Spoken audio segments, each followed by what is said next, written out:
আলোচনায় বলেছি, একটা হচ্ছে ইন্দ্রিয়।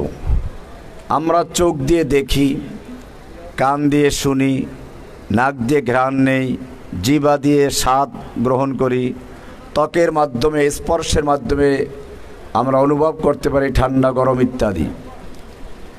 এগুলো হচ্ছে ইন্দ্রিয়ের সাহায্যে এলেম অর্জন করা।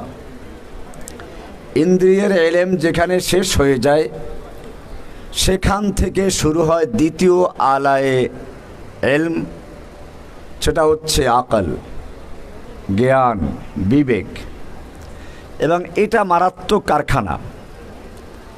আপনি দেখবেন চোখের আলোচনা করতে গিয়ে আল্লাহ তাআলা বলেছেন আল্লাহু ইয়ালামু মা তাসনাউন। সানা মানে হচ্ছে কারখানা, যেখানে ফ্যাক্টরিতে বিভিন্ন মাল তৈরি হয়। বিশেষ করে বড় বড় শিল্প প্রতিষ্ঠানের যে কারখানাগুলো আছে ওগুলোকে মাসনা বলা হয়। আরব দেশে যারা চাকরি করেছেন তারা জানেন প্রত্যেকটা শহরে একটা সানাইয়া, মাসানে,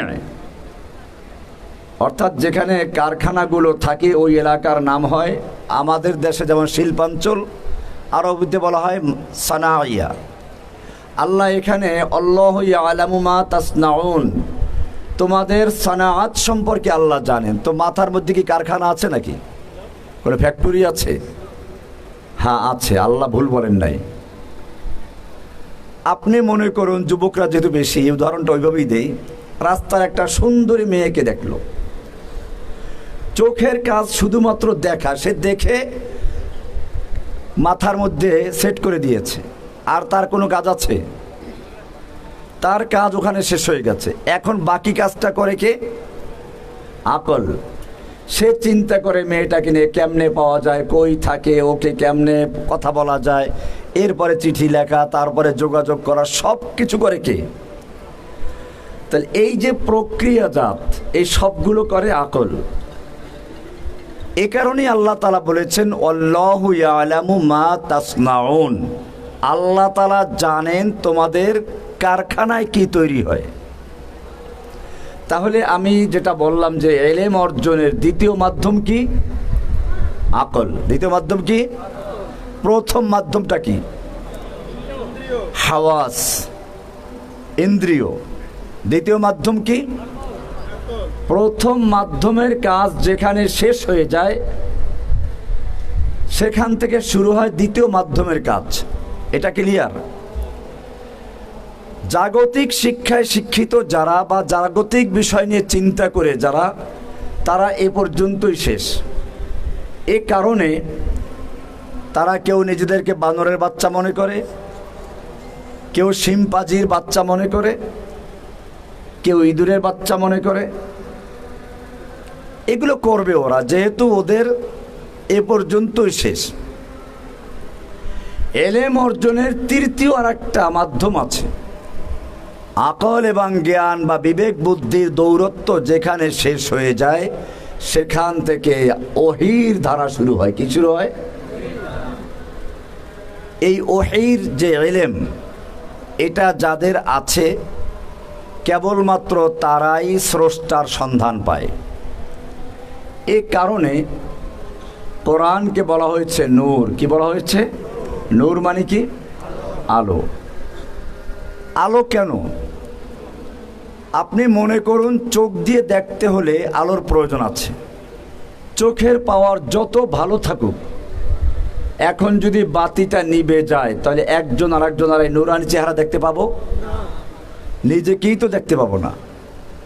তাহলে বোঝা গেল চোখ থাকলেই কেবল দেখা যায় না, দেখার জন্য কি প্রয়োজন?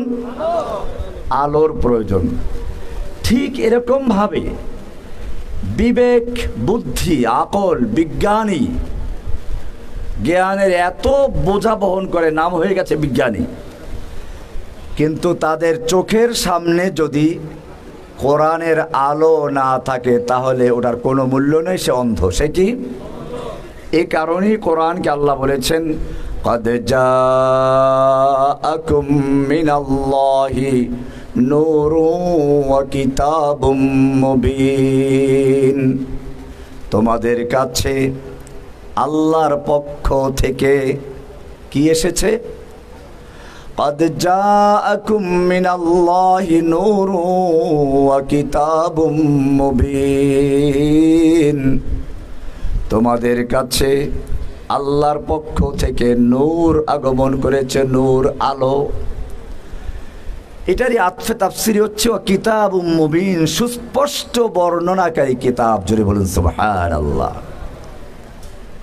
আলো, এই আলো যার জ্ঞানের সামনে আছে সে নিজেকে আর বানরের বাচ্চা মনে করবে না, সে মনে করবে নিজেকে আল্লাহর শ্রেষ্ঠ সৃষ্টি। ওয়ালাকাদ কাররামনা বনি আদম, সে বনি আদমের সন্তান। তাহলে তৃতীয় মাধ্যম হচ্ছে ওহী। ওহীর ধারা শুরু হয় আমাদের সেই আদম আলাইহিস সালাম থেকে শুরু করে আমাদের নবী পর্যন্ত। সর্বশেষ যার উপরে ওহী নাজিল হবে, প্রধান মেহমান, তার মঞ্চটাও তো ওইরকম হওয়া দরকার। এই জন্য ইব্রাহিম আলাইহিস সালামকে আল্লাহ বললেন মঞ্চ তৈরি করো।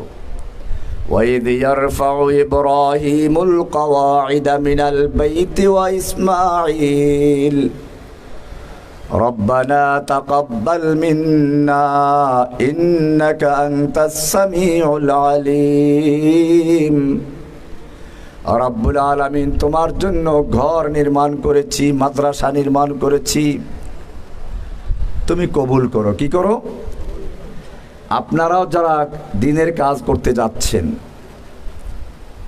ইদানিং যেটা দেখা যায় সবাই কেবল প্রচারমুখী। কে কার আগে প্রচার করবে, কে কাকে প্রদর্শনী করবে, এটার যেন প্রতিযোগিতা হচ্ছে। আবার বলে যে এটা ইখলাসের সঙ্গে করছি। আরে ভাই, যেই ইখলাস প্রকাশ পায় ও ইখলাস भी ইখলাস की तरफ मोहताज है। কি বললাম? প্রত্যেকটা সূরার নাম ওই সূরার মধ্যে পাওয়া যায়, কিন্তু কয়েকটা সূরা আছে, যা সূরা বাকারা বলেন, বাকারা শব্দ ওই সূরার মধ্যে আছে। এরকম সূরা নাস, ফালাক শব্দগুলো ওই সূরার মধ্যে আছে, কিন্তু সূরা ইখলাসটা তালাশ করেন, তার মধ্যে ইখলাস আছে? ইখলাস পাওয়া যাবে? কেন নাই জানেন? इखलास ये जिक्र करने की चीज़ नहीं है। अगर जिक्र किया जाए तो फिर वो इखलास नहीं है, वो इखलास भी इखलास की तरफ मोहताज है। इखलास কোনো উল্লেখ করার জিনিস নয়। যদি ইখলাস উল্লেখ করা আমি ইখলাসের সাথে করেছি, খালিস আল্লাহর জন্য করেছি, আরে ভাই তুমি যদি আল্লাহর জন্য করো তো আল্লাহ তো দেখতেই পাচ্ছ, তো বলার দরকারটা কি? তুমি যখন বলছো বোঝা গেল ইখলাস তোমার নেই, ওই ইখলাসকে আবার ইখলাস করো।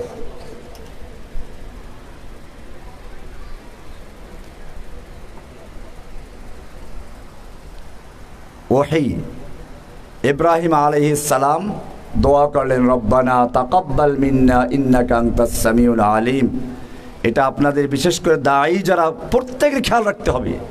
আল্লাহর কাছে রাতের বেলায় কেঁদে কেঁদে বলতে হবে যে আল্লাহ আমি যা করছি তুমি মেহেরবানি করে কবুল করো। এটা আমাদের জাতির পিতা ইব্রাহিম আলাইহিস সালাম শিখিয়েছেন। 2 নাম্বার, আপনার মাধ্যমে অনেকে দাওয়াত পাচ্ছে, দিনের পথে চলে আসছে, আপনি নিজে ঠিকমতো আমল করেন না। এটা যাতে না হয় এজন্য আমাদের জাতির পিতা 2 নাম্বার দোয়া করেছেন, রব্বানা ওয়াজআলনা মুসলিমাইন লাকা ওয়া মিন যুররিয়্যাতিনা উম্মাতাম মুসলিমাতাল লাক ওয়া আরিনা মানাসিকানা ওয়া তুব আলাইনা ইন্নাকা আনতাত তাওয়াবুর রহিম। রব্বুল আলামিন পিতা পুত্র মিলে তোমার ঘর তৈরি করছি, তোমার মাদ্রাসা তৈরি করছি, কবুল হয়ে গেল, কিন্তু আমরা কপাল পোড়া নিজেরা কবুল হলাম না, এমনটা যেন না হয়। রব্বানা ওয়াজআলনা মুসলিমাইন লাকা ওয়া মিন যুররিয়্যাতিনা উম্মাতাম মুসলিমাতাল লাক। আমাদের দুজনকে এবং আমাদের পরবর্তী প্রজন্মকে, আমাদের সন্তানদেরকে তোমার আনুগত্যশীল হয়ে থাকার জন্য কবুল করো। 3 নম্বর দোয়া করলেন, মাদ্রাসা হলো, মসজিদ হলো, ইমাম নাই। রব্বানা ওয়াবআস ফীহিম রাসূলাম মিনহুম ইয়াতলু আলাইহিম আয়াতিকা ওয়া ইউআল্লিমুহুমুল কিতাবা ওয়াল হিকমা। তোমার জন্য মসজিদ তৈরি করেছি, মাদ্রাসা তৈরি করেছি, এখন শিক্ষকের প্রয়োজন, তুমি শিক্ষক দান করো। ওয়াবাস ফিহিম রাসূলাম মিনহুম, তাদের মধ্যে একজন রসুল দাও তাদের থেকেই।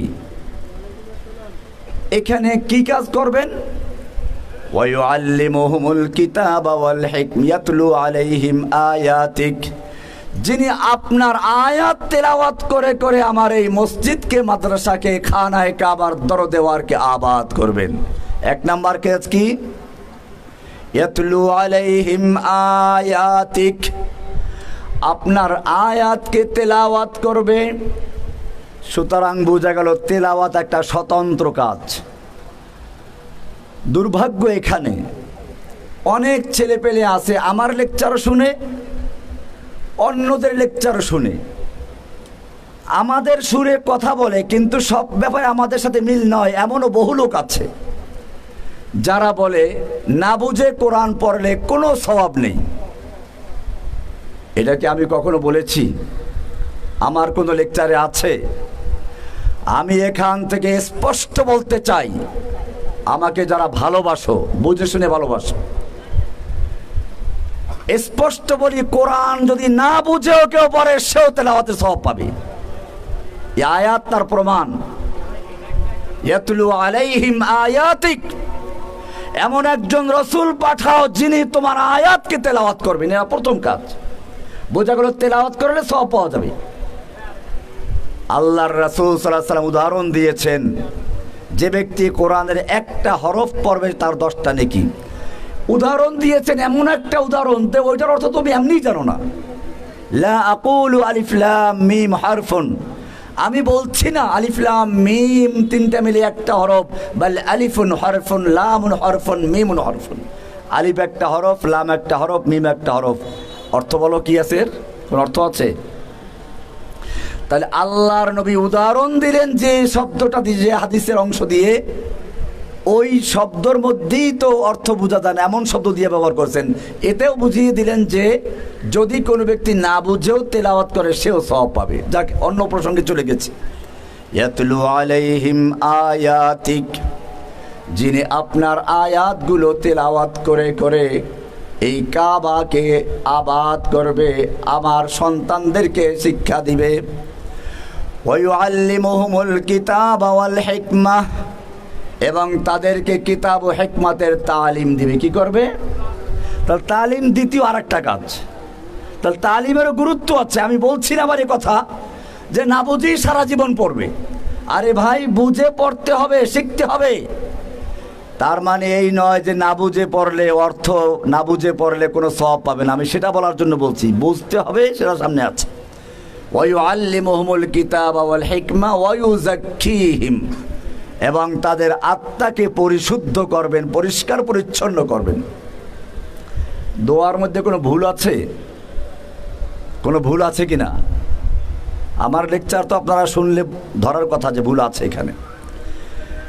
আমি উদাহরণ দিয়ে বলি যে একটা পুরাতন বিল্ডিংয়ে রং করতে গেলে আগে ওই বিল্ডিংয়ের রংটা ঘষে মেজে ধুয়ে মুছে পরিষ্কার করতে হয়, তারপরে নতুন রং করতে হয়, ঠিক কিনা? এখানে তাজকিয়া ওয়ায়ুযাক্কিহিম শেষে গেছে, ওয়ায়ুআল্লিমুহুমুল কিতাব ওয়াল হিকমা হচ্ছে নতুন রং, এটা আগে চলে আসছে। তার দোয়ায় ভুল আছে না? ইব্রাহিমের দোয়ার মধ্যে ওয়ায়ুযাক্কিহিম শেষে চলে গেল, ওয়ায়ুআল্লিমুহুমুল কিতাব ওয়াল হিকমা আগে চলে আসলো।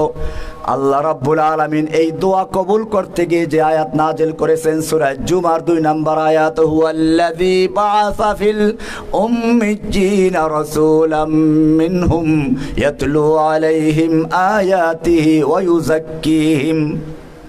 ওয়ায়ুযাক্কিহিম আগে চলে আসছে।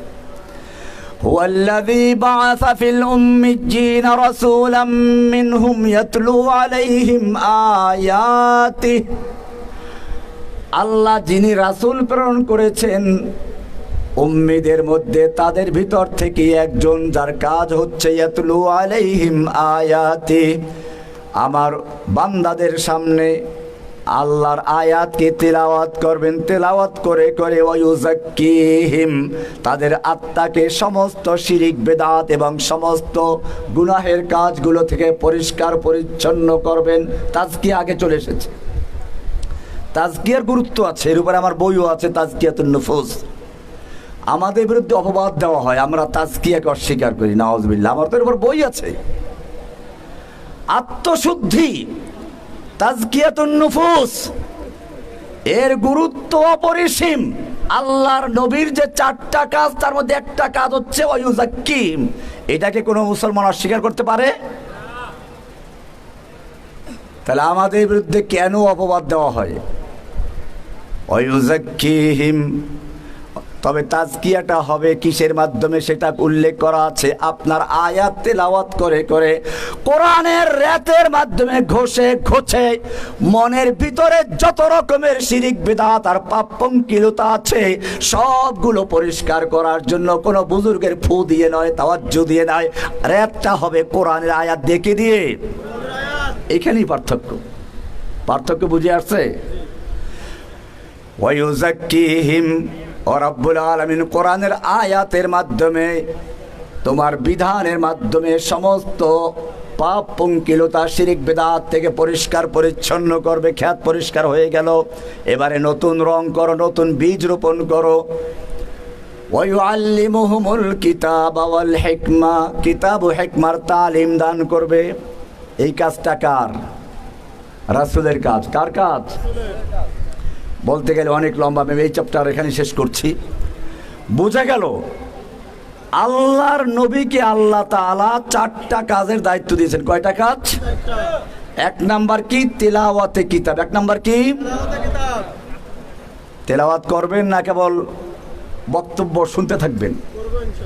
তেলাওয়াত করতে হবে। 2 নাম্বার তালিমে কিতাব, 3 নাম্বার তালিমে হিকমা, 4 নাম্বার হচ্ছে তাজকিয়া, ইব্রাহিমের দোয়া। আল্লাহর দেওয়ার মধ্যে কি আছে?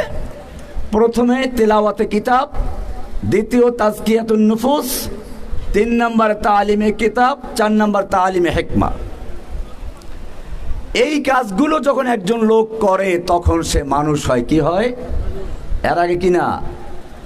এর আগে বানরের বাচ্চা ঠিকই আছে, এবারে কোরআন থেকে দলিল নেন। এটা আমার ভূমিকা ছিল, আসলে এই জায়গায় চলে আসছি। যতক্ষণ পর্যন্ত একজন লোক কোরআনের ইলম অর্জন না করে অতক্ষণ পর্যন্ত বাস্তবেই সে বানরের বাচ্চা, সে পশু। দেখেন না, এজন্য ঢাকা বিশ্ববিদ্যালয়ের থেকে যখন পহেলা বৈশাখে মিছিল বের হয়, কিসের মুখোশ পরে? ভুতুম, বাঘ, ভল্লুক, যত হিংস্র পশু আছে। তার মানে ওরা জাতিকে বুঝাচ্ছে যেহেতু আমাদের কোরআনের ইলম নাই, হে জাতি তোমরা সাবধান হও, আমরা বাঘ, ভল্লুক আর উদ্ভুতুম পেঁচা হয়ে তোমাদের ধ্বংস করার জন্য বের হয়ে আসতেছি। আলহামদুলিল্লাহ, এখন সেই বিশ্ববিদ্যালয়গুলোতে কোরআনের ইলম চলে গেছে। এখন সেখান থেকে ভুতুম, পেঁচা, বাঘ, ভল্লুকের মুখোশ নয়, ইসলামের পতাকা নিয়ে বের হয়ে আসে, সাবিলুনা সাবিলুনা আল জিহাদ স্লোগান দিয়ে দিয়ে।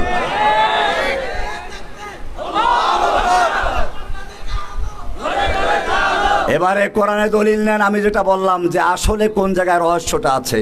আর রহমান সূরা মুখস্থ আছে না? কোরআন বুঝে শুনে পড়বেন। আর রহমান আল্লাহর নাম। আর রহমান আল্লামাল কোরআন, রহমান শিক্ষা দিয়েছেন কোরআন। রহমান কারে শিক্ষা দিল? কোরআন কাকে শিক্ষা দিলেন? উল্লেখ নাই। পরে বলছেন খালাকাল ইনসান, মানুষ সৃষ্টি করেছেন। এখানে তো উল্টো হয়ে গেল।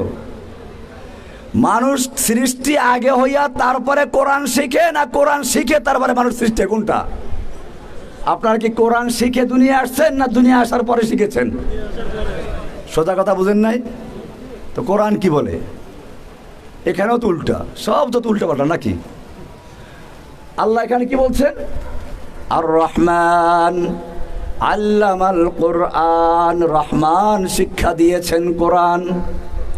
তারপরে বলছেন খালাকাল ইনসান, ইনসান সৃষ্টি করেছেন। ও রব্বুল আলামিন, আমরা দেখি মানুষ আগে সৃষ্টি হয়, ইনসান দুনিয়াতে আগে আসে, তারপরে কোরআন পড়াতে হয়, মক্তবে পিটান খেতে হয়, কত কষ্ট করতে হয়। এত কষ্ট করে আমরা কোরআন শিখি, আর তুমি বললা কি আল্লামাল কোরআন, কোরআন শিক্ষা দিয়েছ, খলাকাল ইনসান, তারপরে সৃষ্টি করেছ। আল্লাহর কোরআনে ভুল নেই, তোমার বুঝতে ভুল হয়েছে। এর মানে হচ্ছে মানুষ যদিও দুনিয়াতে সৃষ্টি হয়ে আগে, জন্মগ্রহণ করে আগে, যতক্ষণ পর্যন্ত আল্লামাল কোরআনের জ্ঞান অর্জন না করে, কোরআনের নূর সিনার ভিতরে না আসে, অতক্ষণ পর্যন্ত সে মানুষ হয় না। সে বাঘ হয়, ভল্লুক হয়, বুতুম হয়, পেঁচা হয়, মানুষ হয় না। সেজন্য আল্লাহ তাআলা বলেছেন আল্লামাল কোরআন আগে, তারপরে খলাকাল ইনসান। কোরআন শিক্ষা করার পরে প্রকৃত মানুষ হয়, এর আগে যে মানুষটা, ওই মানুষটা প্রকৃত মানুষ নয়। আর রহমান আল্লামাল কোরআন খলাকাল ইনসান। এখন বুঝে আসছে? তাহলে কোরআনের শিক্ষার আগ পর্যন্ত কি ভুতুম, পেঁচা, হনুমান, ভল্লুক, উল্লুক, গাধা যা বলতে পারেন, কারণ ওরা তো নিজেদেরকে নিজেরা বান্দরের বাচ্চা বলে। আমাদের বলতে সমস্যা আছে কিছু? এমনি বান্দরের বাচ্চা বলে, দেখেন না, তেলে বেগুনে জ্বলে উঠবে। ওই বেটা জ্বলিস কি জন্য? তুই তো নিজেই দাবি করছিস বান্দরের বাচ্চা। এটা পরিষ্কার থাকতে হবে। আল্লাহর কোরআন হচ্ছে সেই ওহী, নূর, আলো। এই বই মেলার মাধ্যমে আলো ছড়ানো হয়। বই মেলায় বক্তব্য দিচ্ছি তো, এই জন্য এই কথাগুলো বললাম। বই মেলা, বই কি? আলো। কিতাব কি? এই আলোর দ্বারা নিজেদের অন্তরকে প্রজ্বলিত করবেন। যতক্ষণ পর্যন্ত এলেম অর্জন না হবে, অতক্ষণ পর্যন্ত আপনি আসলে মানুষই না, আপনি পশু। এলেম অর্জন করা, আপনারা এলমে নববীর ধারক বাহক, মনে রাখতে আপনার পরিচয় কি?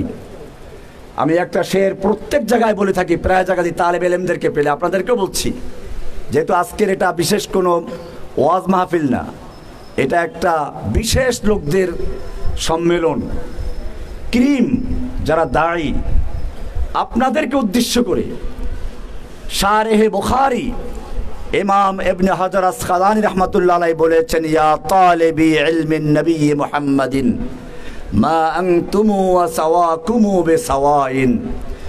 ওহে ইলমের নববীর শিক্ষার্থীরা, তোমরা নিজেদেরকে চিনে রেখো। হুয়াজতাবাকুম, আল্লাহ তোমাদেরকে নির্বাচিত করেছেন, বাছাই করেছেন। তোমরা এবং তোমাদের বাইরে যারা, তারা এক নও। তোমরা এবং তোমাদের বাইরে যারা, তোমরা কার সৈনিক? দলিল আছে? দলিল নাই। কি মুসিবত আপনাদেরকে, এখনো দলিল নাই। স্পষ্ট দলিল কোরআনে, ওয়ালিল্লাহি জুনুদুস সামাওয়াতি ওয়াল আরদ, সূরা আল ফাতর আয়াত। আল্লাহ বলেছেন ওয়ালিল্লাহি জুনুদুস সামাওয়াতি ওয়াল আরদ, আল্লাহর রয়েছে সৈনিক আসমানে এবং জমিনে। আসমানের সৈনিক কারা?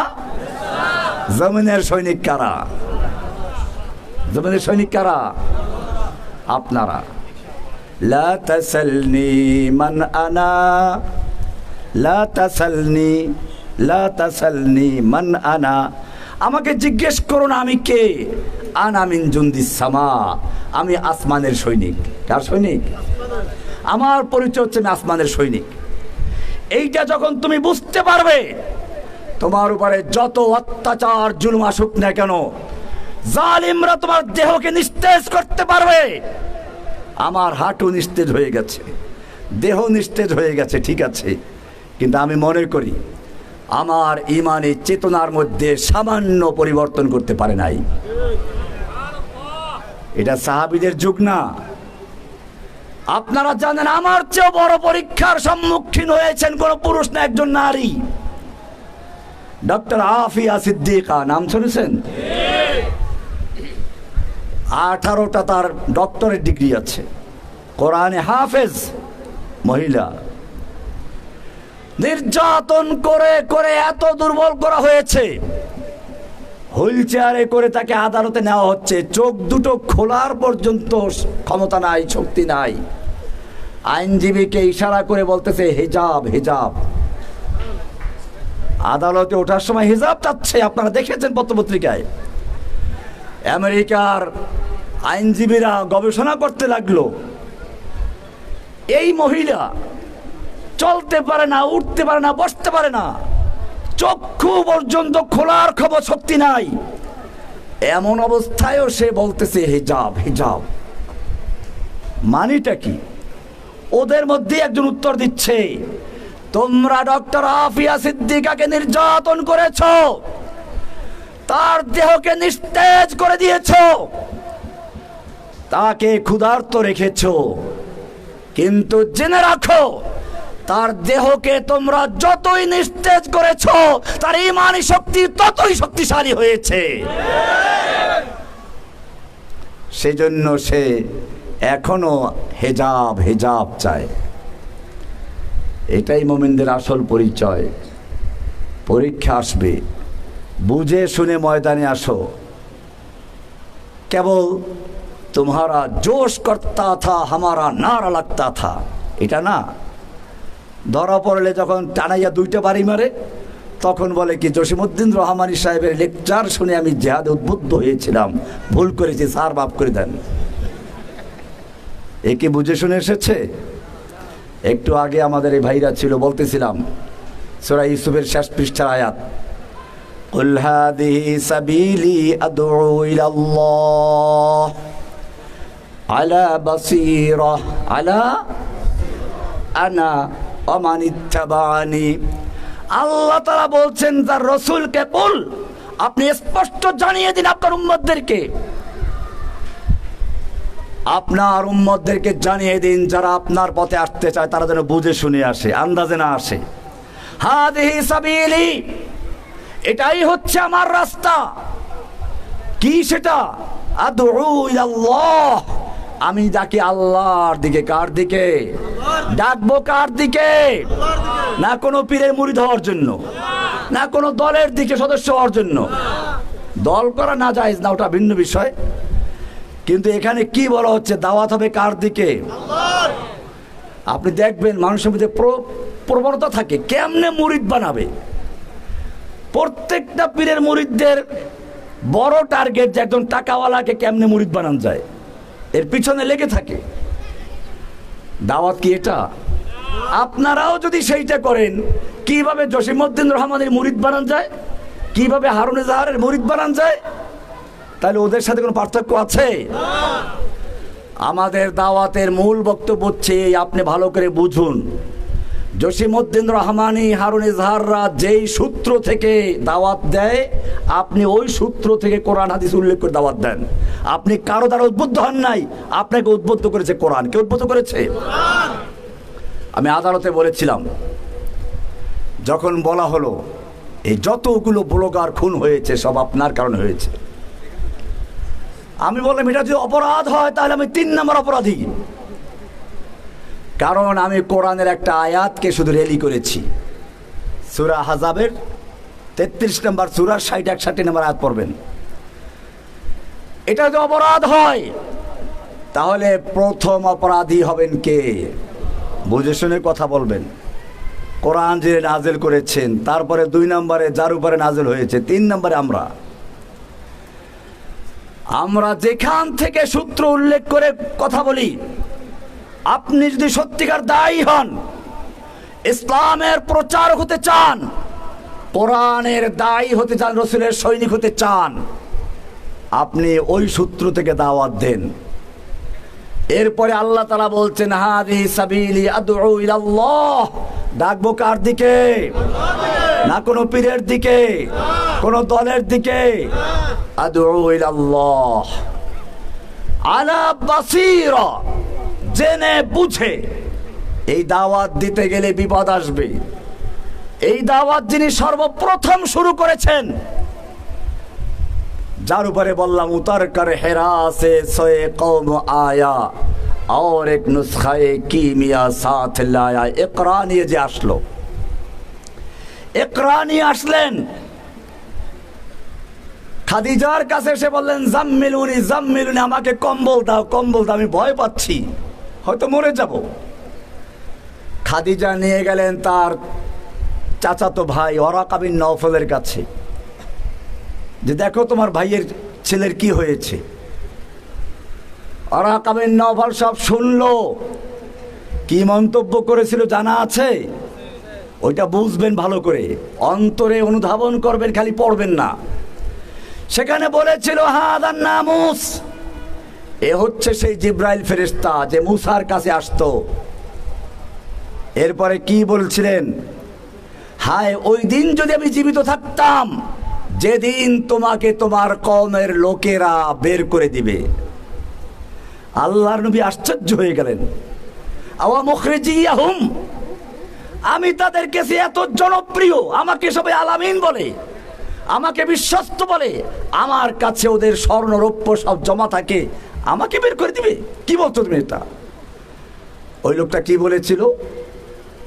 তোমার আগে যারা এসেছে এই দাওয়াত নিয়ে, তাদের প্রত্যেকের সঙ্গে শত্রুতা করা হয়েছে।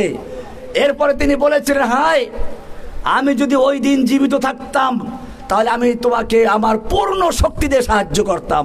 ওরাকা বিন নওফল কয়েকদিন পরে মারা গেছে, কিন্তু পরে তা হয়েছে না। আল্লাহর নবী সাল্লাল্লাহু আলাইহি ওয়াসাল্লাম 3 বছর পর্যন্ত গোপনে দাওয়াত দিলেন। আল্লাহর নির্দেশ এসে গেল, ফাসদা বিমা তুমার, তোমার উপরে যা আদেশ হয়েছে তা প্রকাশ্যে দাওয়াত শুরু করো। আল্লাহর নবী সাফা পাহাড়ে গেলেন, ইতিহাস লম্বা, আমি সব বলছি না। সাফা পাহাড়কে ডাক দিলেন, সব নেতারা এসে গেল। আল্লাহর নবী বললেন, ওহে মক্কার নেতারা, আজকে আমি যদি বলি এই পাহাড়ের অপর প্রান্তে তোমাদের শত্রু বাহিনী ওত পেতে বসে আছে, তোমরা কি আমার কথা বিশ্বাস করবে? মক্কার নেতারা এক বাক্যে বলে উঠল, অবশ্যই বিশ্বাস করব, কারণ মা জাররাবনাকা কাযিবান কত্তু, আমরা তোমার থেকে কখনো মিথ্যা শোনার অভিজ্ঞতা অর্জন করি নাই। কি ফাসিবলিক শব্দ, বুঝছেন? আমরা তোমার থেকে কখনো মিথ্যা শোনার অভিজ্ঞতা অর্জন করি না, কখনো মিথ্যা শুনি নাই, প্রতারণা শুনি নাই, বিশ্বাস করবো না কেন? এইবারে আল্লাহর নবী কি বলছেন শুনুন, লাউ কুলতুম কালিমাতান ওয়াহিদাতান, ওহে মক্কার লোকেরা নেতারা, লাউ কুলতুম কালিমাতান ওয়াহিদাতান, তোমরা যদি একটা কথা স্বীকৃতি দাও, একটা কথা মেনে নাও, তামলিকুনা বিহাল আরব, গোটা আরবের তোমরা মালিক বনে যাবে, ওয়াতাদিনু লাকুমুল আজম, অনারব বিশ্ব তোমাদের দিন গ্রহণ করবে। মাত্র একটা কথা মেনে নাও। কয়টা কথা? নেতারা খুশি না বেজার? খুব খুশি। একটা কথা মানলে পুরা আরব দেশের মালিক বনে যাব, অনারব বিশ্ব আমাদের দিন গ্রহণ করবে। জলদি বলো, সে একটা কথা কি? এই একটা কথা বলার পরে কি হয়েছিল? গোটা চিত্রটা পাল্টে গেল। আল্লাহর নবী সাল্লাল্লাহু আলাইহি ওয়াসাল্লাম বললেন, সেই একটা কথা আর কিছু নয়, সে কথা হচ্ছে ইয়া আইয়ুহান নাস কুলু লা ইলাহা ইল্লাল্লাহ তুফলিহুন, হে বিশ্ববাসী তোমরা বলো লা ইলাহা ইল্লাল্লাহ, তবেই তোমরা সফল হয়ে যাবে। কি বললেন? লা ইলাহা ইল্লাল্লাহ। লা ইলাহা ইল্লাল্লাহ বলার সঙ্গে সঙ্গে আর দেরি নয়, এক মুহূর্ত আগে যে লোকটা ছিল সবার প্রিয়, বিশ্বস্ত, যা বলবে তা মেনে নিব, সঙ্গে সঙ্গে আবু লাহাব দুহাত উঁচু করে সেই লোকটাকে তেড়ে গেল মারার জন্য। গোটা মজলিস লণ্ডভণ্ড হয়ে গেল। আল্লাহর নবীর পক্ষে একটা লোক দাঁড়ালো না, সব পালিয়ে গেল। কারণ কি?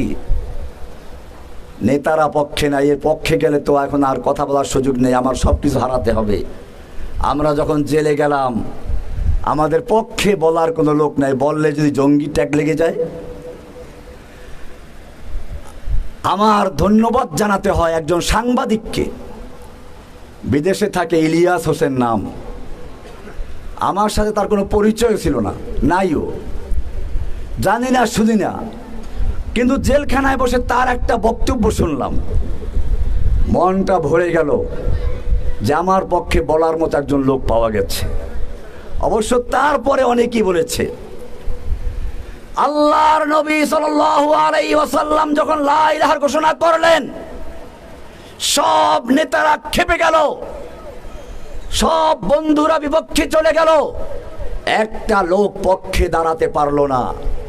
আল্লাহর নবী মনক্ষুণ্ণ হয়ে ঘরে চলে গেলেন। আল্লাহ তাআলা দেখতে পাচ্ছেন কিনা, সান্ত্বনা দিয়েছেন কিনা?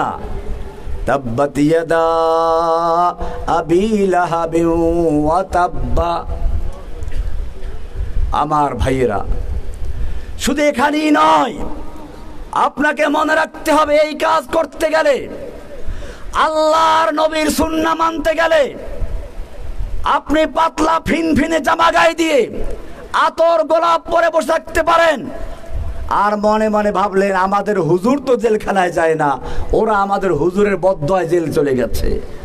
ওই যে আছে না, ইল্লা তারাকা বাদু আলিহাতিনা, নবীদের যখন কোনো বিপদ আসতো তখন ওই কুফাররা বলতো কি, আমাদের কোনো ইলাহ, কোনো দেবতা, আমাদের কোনো দেব দেবী তার উপরে বদদোয়া দিয়েছে, তাই সে বিপদে পড়েছে।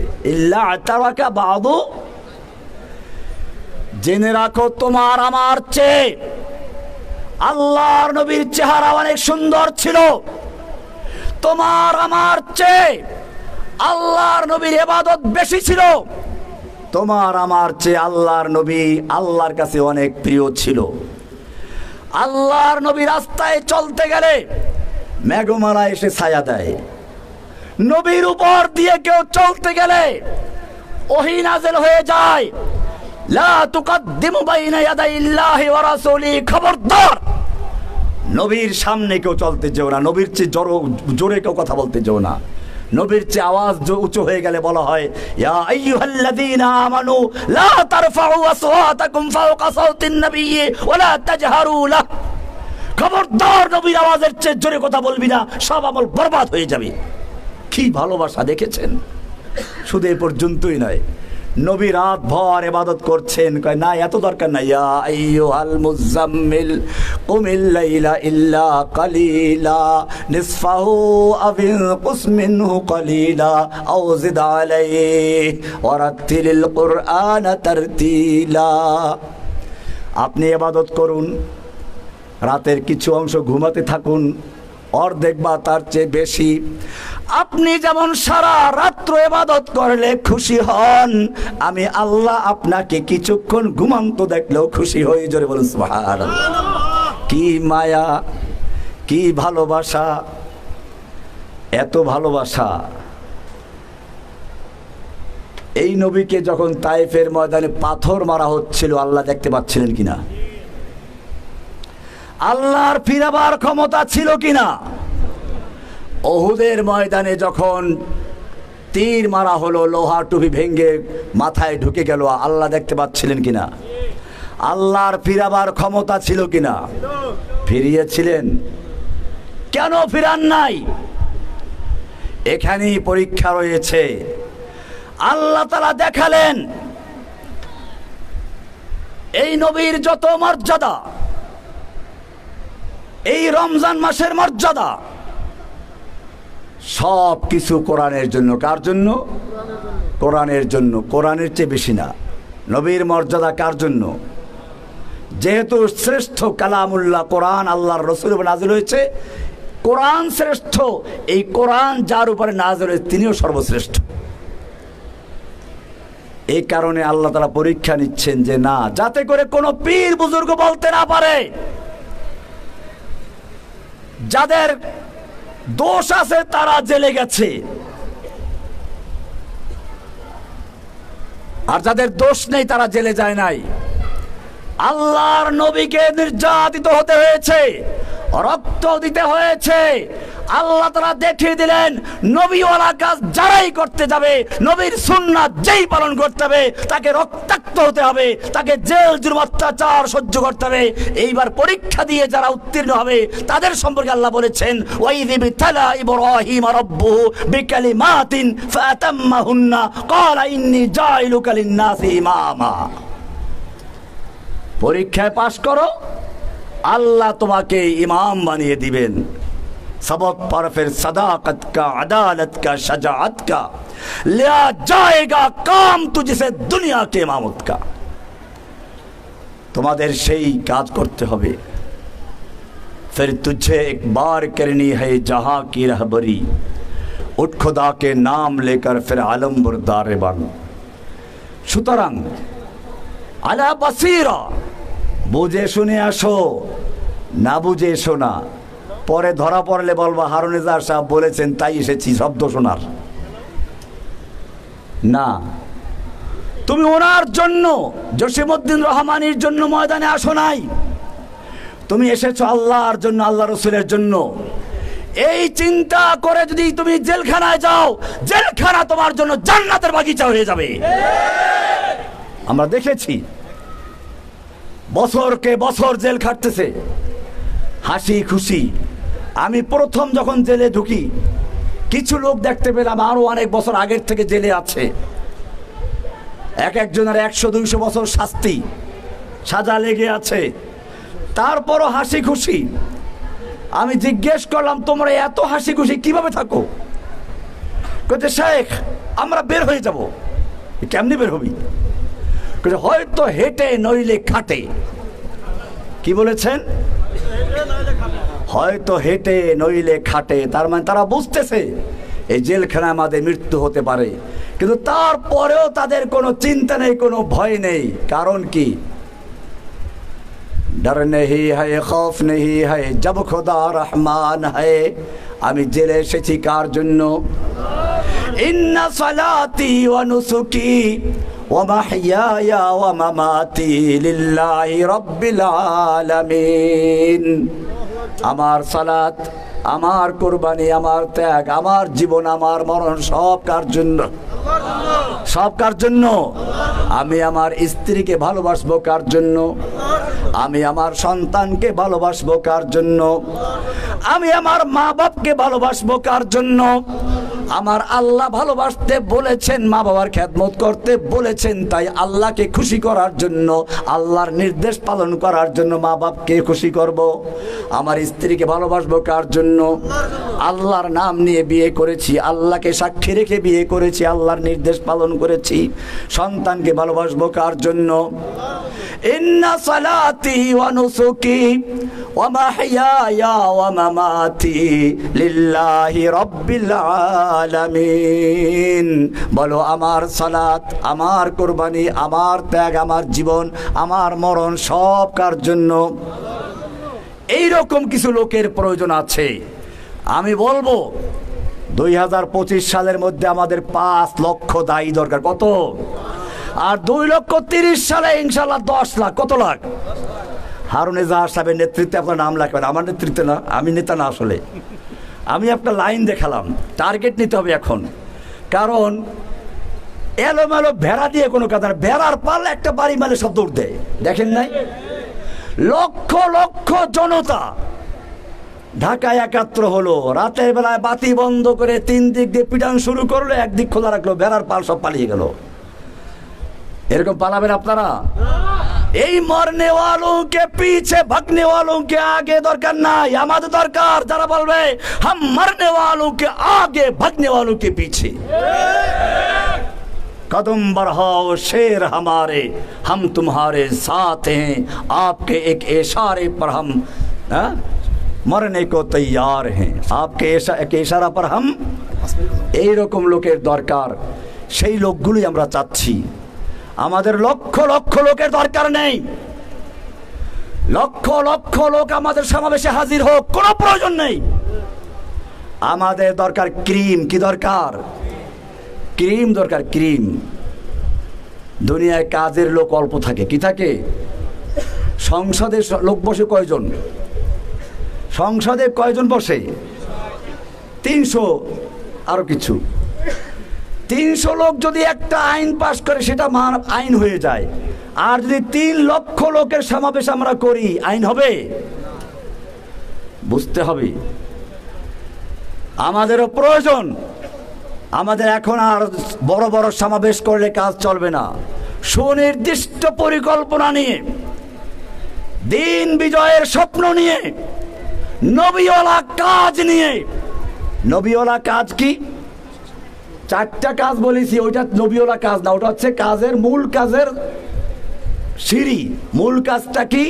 ওটা আছে সূরা তওবার 33 নম্বর আয়াত, সূরা ফাতর 28 নম্বর আয়াত, সূরা সফের 9 নম্বর আয়াত, হুয়াল্লাযী আরসালা রাসূলাহু বিল হুদা ওয়া দীনিল হক লিইয়ুযহিরাহু আলাদ দীনি কুল্লিহি। সকল দিনে বাতিলের উপরে দ্বীনে হককে বিজয়ী করার জন্য আল্লাহ তার রাসূলকে পাঠিয়েছেন হেদায়েত এবং দ্বীনে হক দিয়ে। প্রশ্ন যদি করি আমি, লিমাযা আরসালাল্লাহু তাআলা রাসূলাহু বিল হুদা ওয়া দীনিল হক, কেন আল্লাহ তাআলা তার রাসূলকে হেদায়েত এবং দ্বীনে হক দিয়ে প্রেরণ করেছেন? উত্তর কি হবে? বলো, লিইয়ুযহিরাহু আলাদ দীনি কুল্লিহি। কি জন্য? আল্লাহর জমিনে আল্লাহর দ্বীনকে বিজয়ী করার জন্য, সমস্ত দ্বীনে বাতিলের উপরে দ্বীনে হককে বিজয়ী করার জন্য। সেই বিজয়ী করার জন্য একদল কর্মীর প্রয়োজন। সেই কর্মীগুলো আপনারা। কর্মীগুলো কারা? এখন থেকে নিজেরাও সেই কর্মী হবেন। আমরা 2025 সালের মধ্যে 5 লক্ষ যুবক চাই। কত? 5 লক্ষ যুবক আমাদের প্রথম টার্গেট। আর 2030 সালের মধ্যে কত? 10 লক্ষ কর্মী চাই, যারা মরনে ওয়ালোं के आगे भागने वालों के पीछे। আল্লাহ তাআলা আমাদের সকলকে তৌফিক দান করুন। ওয়া সাল্লাল্লাহু তাআলা আলা নবিয়িনা মুহাম্মদ ওয়া আলা আলিহি ওয়া সাহবিহি আজমাইন। আসসালামু আলাইকুম ওয়া রাহমাতুল্লাহি ওয়া বারাকাতুহু।